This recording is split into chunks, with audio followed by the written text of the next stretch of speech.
नमस्कार प्रेक्षकांनो, स्टार प्रवाहावरील तू हे रे माझा मितवा या मालिकेच्या आगामी भागात आपण पाहणार आहोत की पोलीस ईश्वरीच्या हल्लेखोराला पकडतात आणि त्याला मारहाण करून सर्व विचारतात. आणि त्यावेळेस ईश्वरी विचारते, मला सांग तू हल्ला करायला लावणारी व्यक्ती ही महिला होती की पुरुष होती? त्यावेळेस तो व्यक्ती सांगतो पुरुष होता.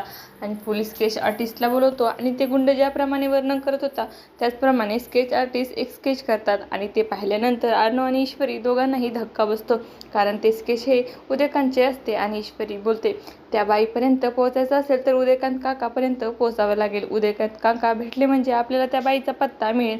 इतके दिवस ती बाई आपल्यापासून लपून राहत होती, परंतु आता ती आपल्या हातून वाचणार नाही. एकदा का ती आपल्या हाती लागली तर तिला मात्र फाशी नक्कीच होणार. आणि त्यावेळेस वल्लरी ही अतिशय घाबरलेली असते.